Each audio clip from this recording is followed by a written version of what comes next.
Let's talk the Asian games market in 2024. Now, in my previous video, I covered the Red Festival that's upcoming in Star Citizen and kind of like where that's at versus previous years into 2024 and timing, et cetera, and also why uh, CIG wants to get into the market.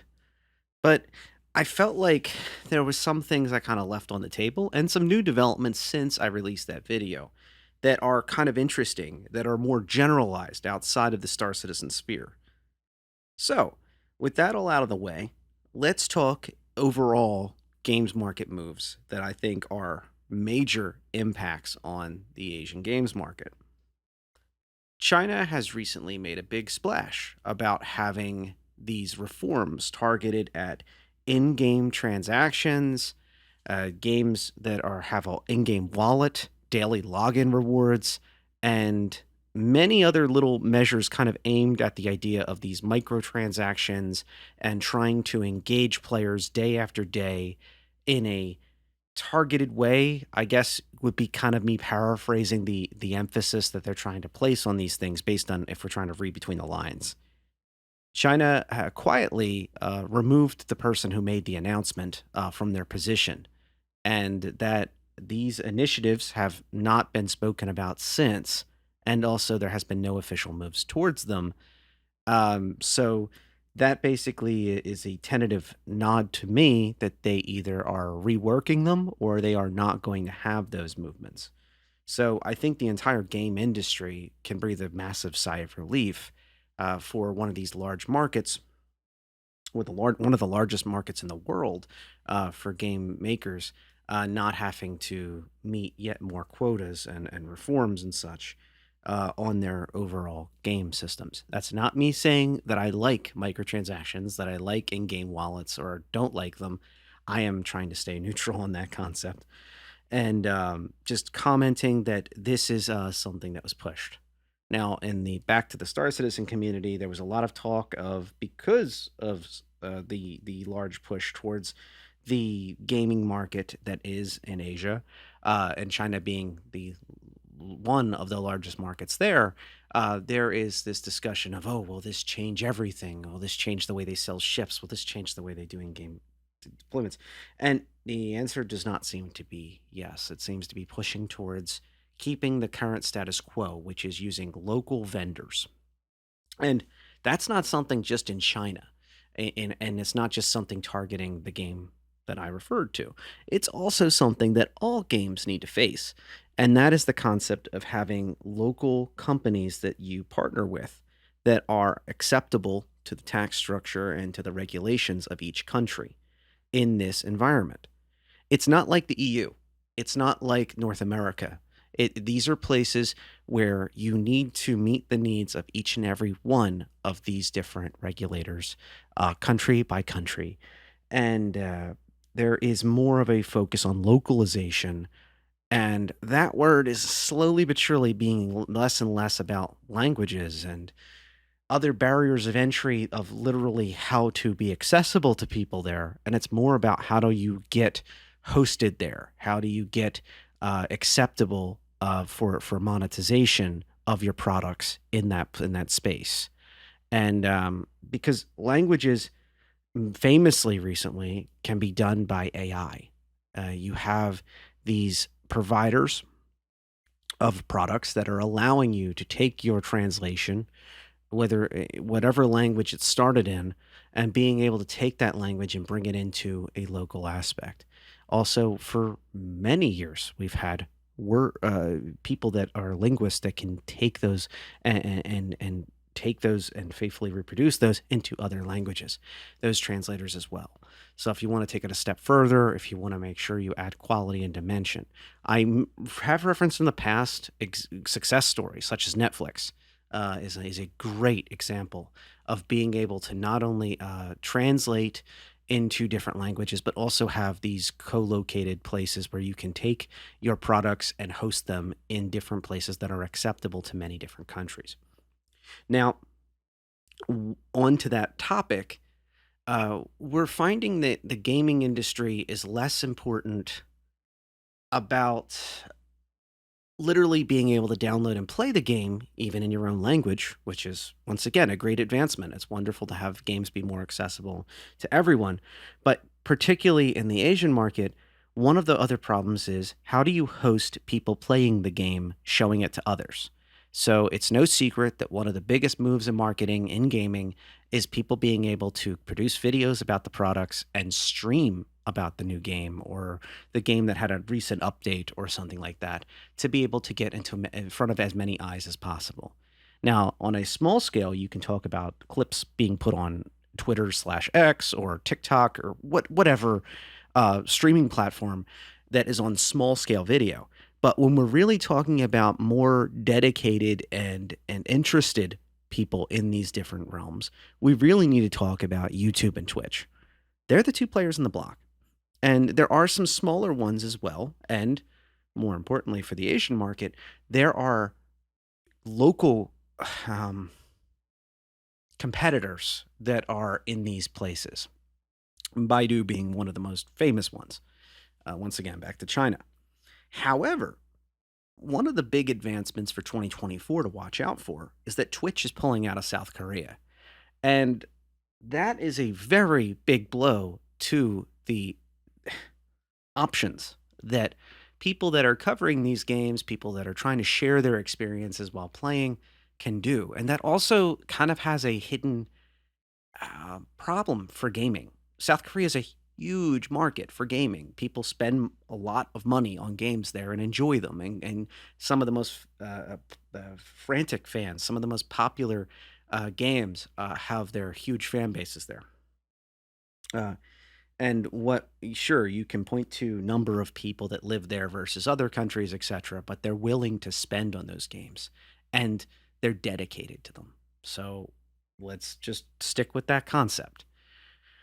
Those folks want to share their experiences and they want to watch others showing them how to beat the latest boss or just enjoy traveling along on an adventure through a game with other people who are streaming that content in the case of Twitch. And South Korea has pulled out. That means there's a vacuum, plain and simple.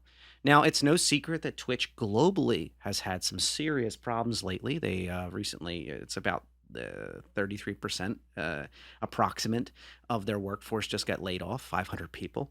And there is literally their leadership has been tweeting about how and saying in public about how they are not making profit.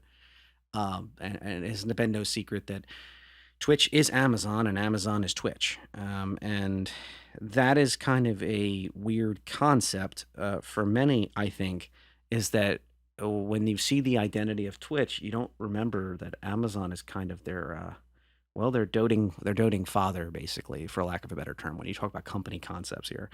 And Twitch has long been pushing the idea of well, the from what I understand, I'm not saying this is official company policies of anyone. None of this is. But from my narrow understanding, not being a Twitch streamer, I can say that it feels like Twitch has been trying to push Twitch Prime uh, based on my email inbox and based on when I log into the Amazon website.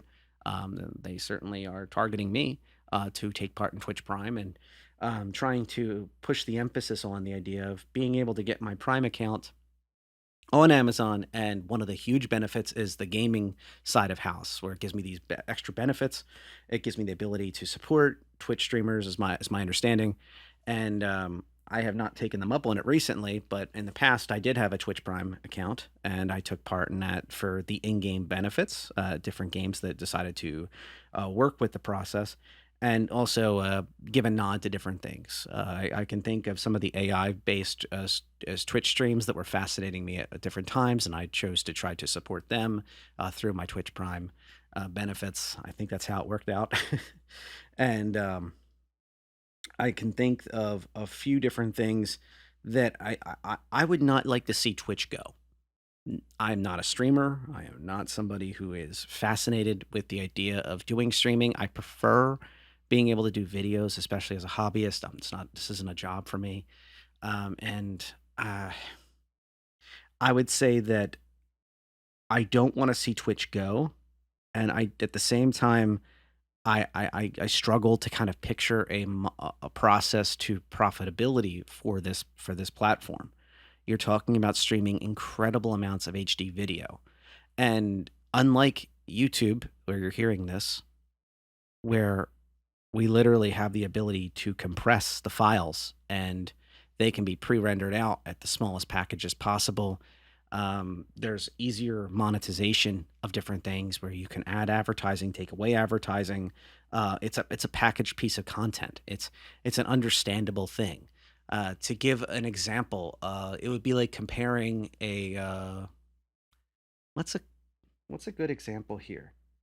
I would say that a good example would be the difference between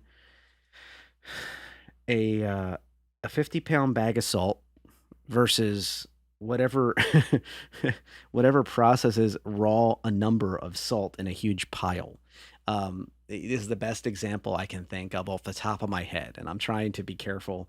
I'm just trying to give you an image in my mind of what's in my mind into yours. And I can say that I can stack those bags. I can take this product, even if it's less. As a person trying to figure out how to manage this, I know I can fit 25 of those bags into a van, and I can take that van to market. Versus that huge pile of salt. I don't know how to package it. I'm going to need people that handle that. I don't know how many guys I have to call in to move that pile. Do we have wheelbarrows for this? Do we do this? Maybe I can sell it by 10 pounds at a time or something. Do I need a scale for that? It's just a raw pile, and the pile just keeps growing and growing and growing and growing and growing, and it's like, oh my goodness, what am I going to do with this thing? Versus somebody calls me up or texts me and says, hey, I got 60 more bags to sell you. Okay, cool. I know how much that's worth. I understand the process. I can palletize that. I can put it on that means it's a very fancy word. I can take the wood thing that holds different products in a warehouse. I can put one of those down, and I can put X number of bags onto that pallet, and then I can shrink wrap it and I can ship it. And that's a process that's understandable. It's a process that's standardized. And that to me is what YouTube's advantage is. They know what they're dealing with. They could even break it off. If YouTube had a hard time like Twitch is experiencing right now, YouTube could turn around and say, okay, we're limiting videos. We're going to make videos that are hard limited to 20-minute periods. Because remember, the amount of space that video takes up is a known entity. Every minute of video is in HD at 4K or 1080p, 60 frames, at 30 frames is X number of megabytes or gigabytes. So they know exactly what that sizing is.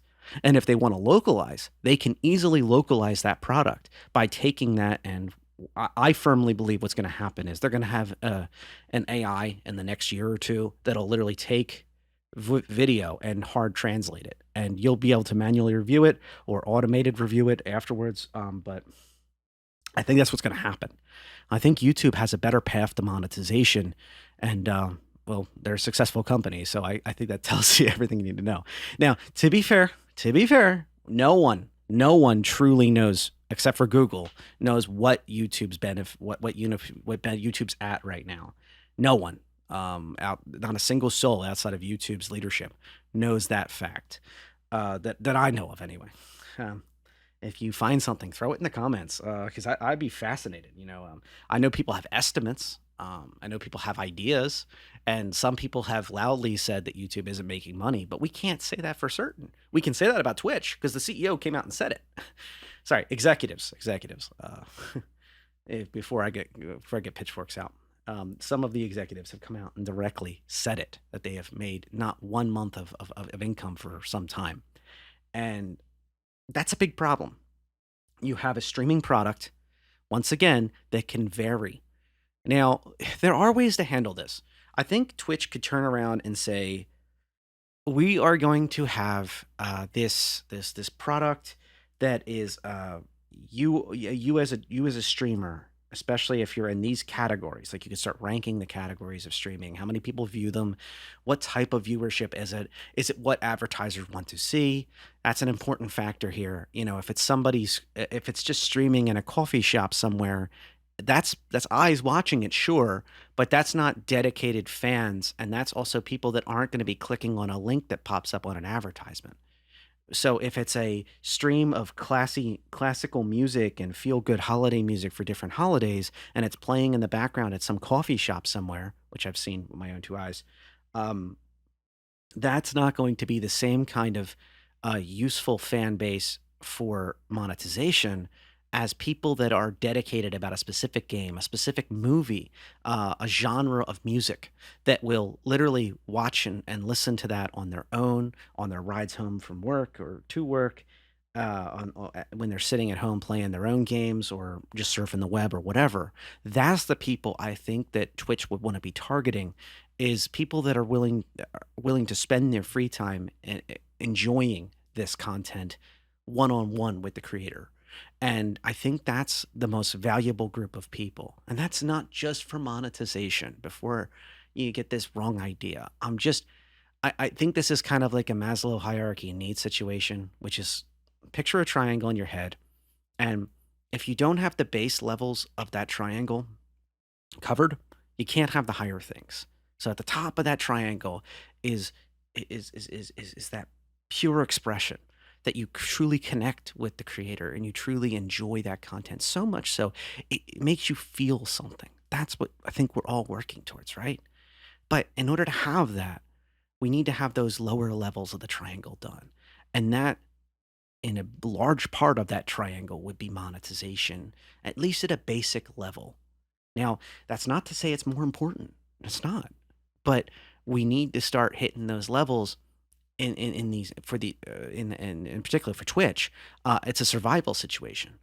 The pyramid can't stand unless that bottom part's filled in. And right now, I think that those pieces are eroding rapidly.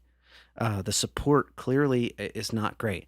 Now, based on everything publicly known, this could all be a publicity stunt. It could be a game. It could be Amazon trying to shop for people to buy Twitch by claiming it's worse off than it actually is in order to attain interest and or maybe gauge what their competitors are really interested in. If you had all of a sudden a Google or a Microsoft come out of the woodwork and make a huge offer and to try to take Twitch and then they turn around and they reject it, now they know how strong those competitors' products are. Or Baidu and their owners. So, do I think Twitch will get bought out by an Asian company? I don't think so. I don't think Twitch has that capacity to make the jump. And I think that these competitors, whether they're in this market or not, are too strong. And I think they're too egotistical. Dare I say it? That's okay. That's perfectly okay. It's okay to be proud in what you make. And I think Twitch has this fan base that is fanatical, and it's very hard to get people used to typing in or bookmarking your site, whether they pay for it or not. And every single step it takes to get between you and your fan base is going to be less and less people doing it.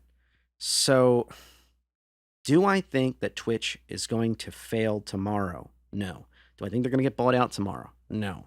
But I do think this is something to watch and see if they start pulling out of other markets that are desirable markets. And then all of a sudden they're out of them. And this is a major problem for their streamers. I hope they find a new home. If you somehow find this and you're a streamer and that at least you do find that you have some of your fan base in South Korea, I feel for you right now. I really do. And I hope that you find connections again through to the folks who have given you that trust. I really do hope that you get reconnected with them, because that is to me is like always the scariest thing for me, um, is being able to build connections with different people, and then all of a sudden a massive change happens to the internet or to a site that basically forces me not to have access to them to be able to connect with them anymore. That's always a fear in the back of my mind, and I've always thought that the internet is a very generous place. It's done a lot for me, good, and even with the scam emails and such that happen, I still feel it does more positive than negative. And every time you see these lights go out across the world, it takes away a little bit of that niceness. It takes a little bit of less of that positivity that's left in the world. So I hope you find a competing process or a local provider or something that will get you back in touch. On to switching gears here. So we covered the gaming attempted reforms in China. We covered Twitch pulling out of South Korea, and honestly, the larger appraisal of streaming media and video media in the market. Let's talk about hardware. I'm not an industry expert in anything. I'll do it this type of stuff anyway. But I'd like to talk about some of the interesting hardware developments we're seeing. And in particular, let's target GPUs because that's something important right now in the Asian market. The 4000 series in Nvidia has recently seen some roadblocks, let's say, being able to provide to certain countries in the Asian market, and in particular China. And the latest that we've seen is Nvidia creating a new attempted friendly to regulations 4090 edition, the 4090D, nicknamed the 4090 Dragon, um, alluding to the market that it's marketed towards. Now, the 4090D to me represents a mark of industry being able to respond to issues and overcome them to a certain extent. I don't know how successful it is. I don't know if, in a week, new regulations could come out that block out certain countries from receiving things from other countries. But I think anytime we have these regulatory shocks in the market, it's usually going to make the price go up on things, particularly in that localization. There's been photos that have surfaced of piles of 4090s and other 4000 series NVIDIA GPUs being stockpiled in countries such as Vietnam that are attempting to serve the Chinese market that is insatiable need for this type of product. And there's been suggestions, I'm not saying it is or isn't, but there's been suggestions that this is all based on AI. And some pretty interesting evidence to suggest that is correct. I'm not saying it is. Whether it is or isn't, I think that the unfortunate side effect is gamers that are in the Asian market will feel the shocks of this. And yes, I said Asian market. I didn't say one specific country, because what ends up happening is if we took two countries that are right next to each other, let's say Canada suddenly banned 4070s and 4070 Ti Super Editions or whatever, all the 4070s, every single type of 4070 that'll ever be made and was already made. Ban them all. Well, all of a sudden, Canadians will be buying them from America and then having them shipped, because that's the most practical place, aside from their own country, to get these products.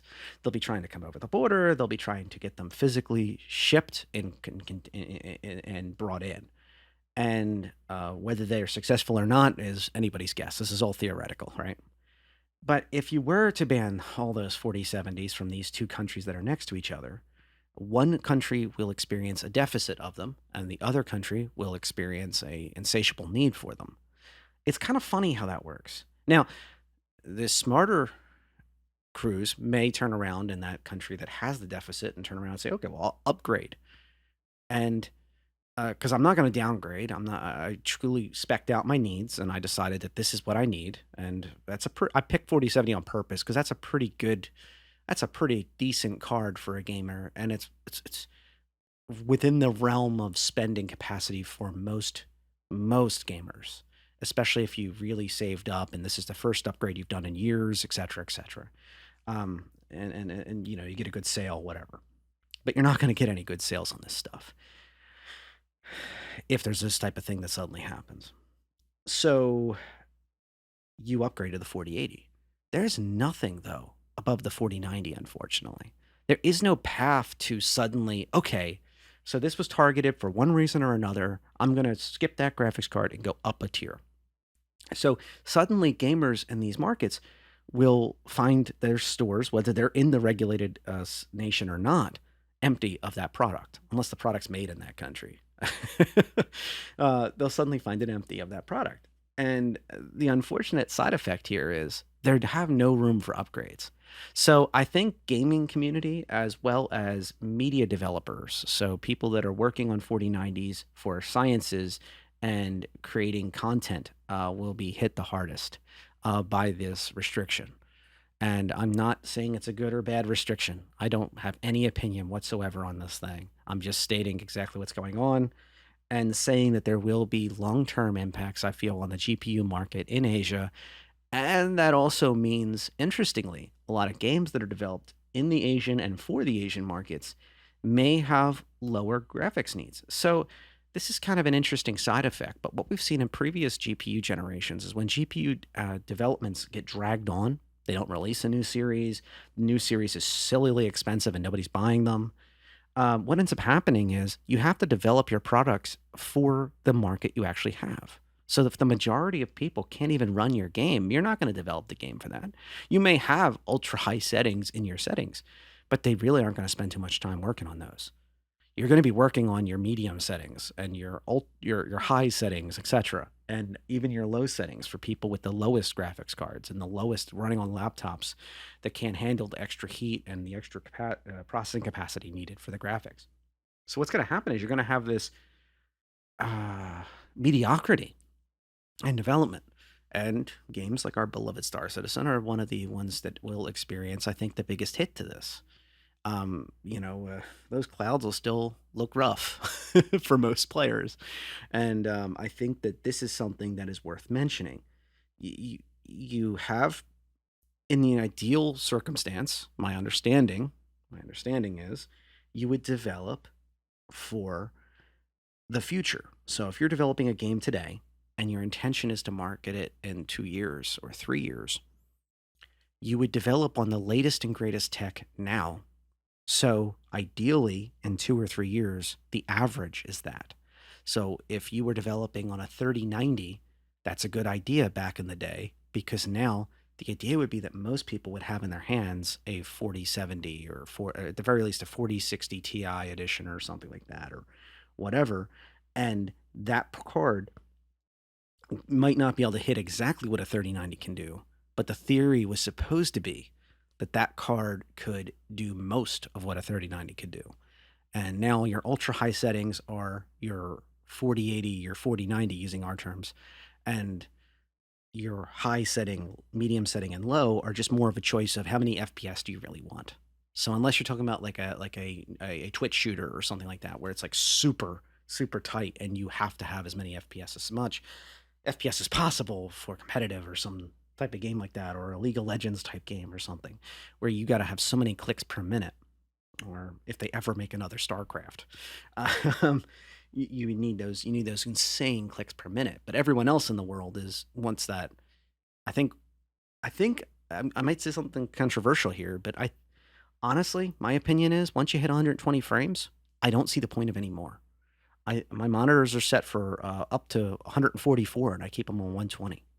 And the reason for that is because I personally noticed they generate a little less heat, and I feel like that'll make the monitors last longer. So my 27 inches are on 1 millisecond response supposedly, but they're actually being fed 120 hertz.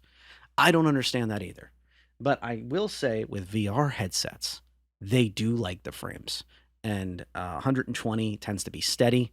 Not with the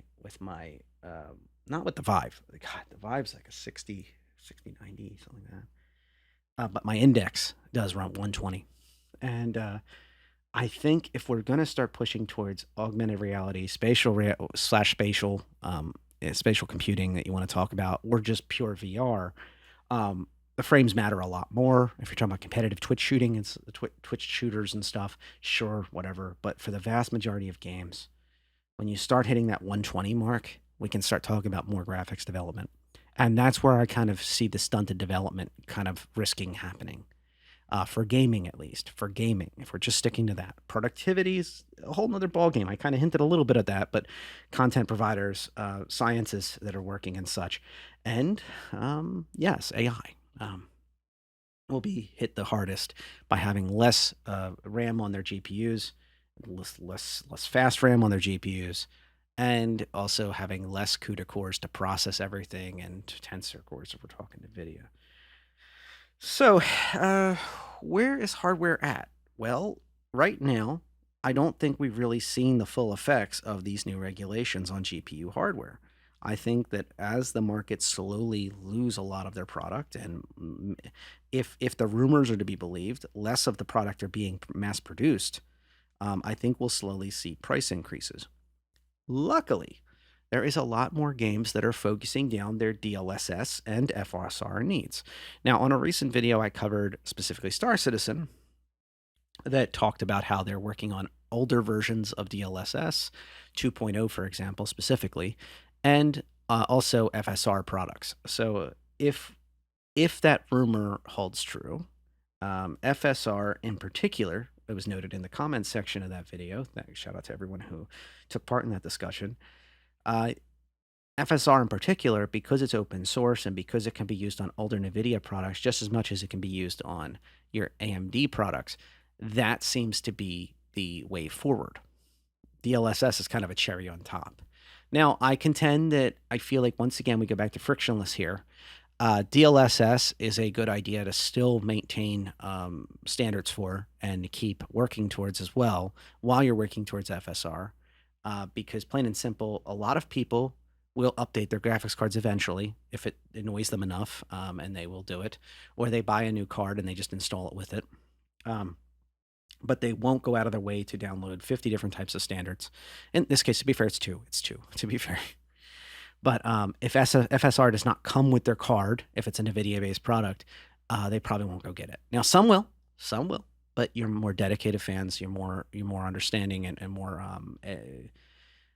educated fans, and I mean that in the sense of they're educated on that specific product. They understand the need for that thing. They understand that need. I don't mean that as in formal education. Uh, there's plenty of people that probably have doctorates out there with outdated graphics card outdated graphics card settings popping up constantly in their bottom right corner. If it even pops up at all, probably gave up eventually or bugged out or something. But what I mean by this is I think that these products are kind of soft band aids.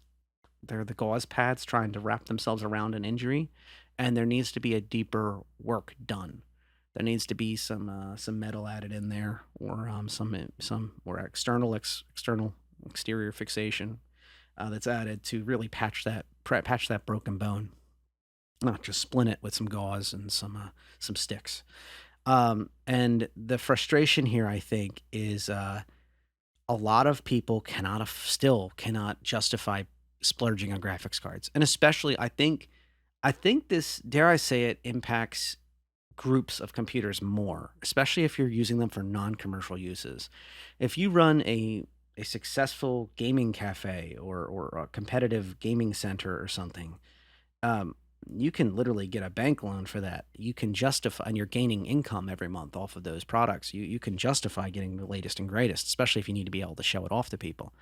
But the folks at home that maybe have just two PCs and they're just trying to play with their significant other, or they're trying to play with a friend who stops by, or they're trying to play with their kids or something.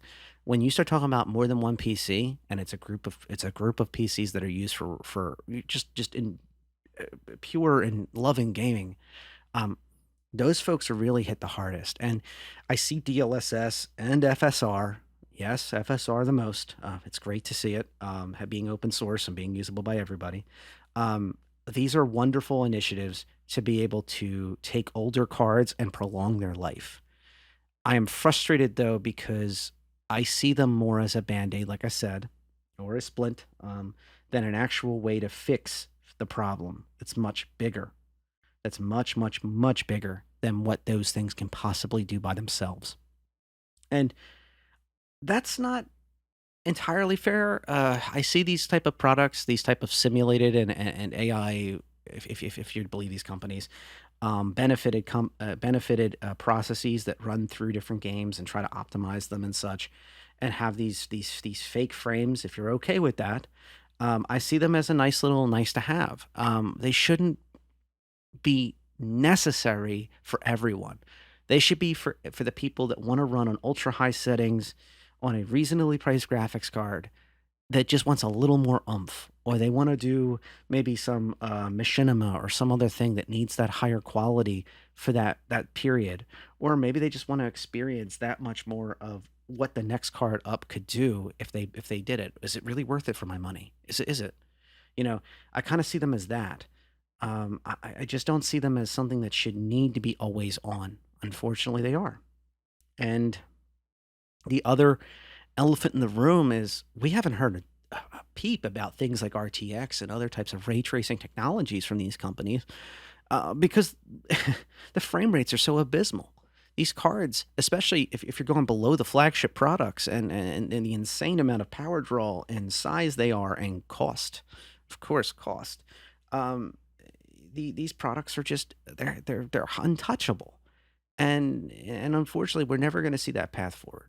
And what regardless of what game you're playing, that's an important distinction. So back to the market that we're talking about, back to Asia in general. I see this as something that is an international trend towards these more expensive graphics cards that unfortunately has extra layers applied to it that hard limit the amount of cards that are available and create this shock in the market that will take time to develop. So I think of games that are on the bleeding edge as being hit the hardest at this. And if you're over there, if you want, feel free to stop by in the comments or reach out to me on Discord if you're shy. I answer everybody in the comments. I read every single comment. I try my best to answer any that really seem like I could benefit to the conversation by answering. And I do read every single one. And I'd like to hear basically if you're experiencing a limitation such as graphics cards, are you seeing whatever streaming service you prefer or video services you prefer?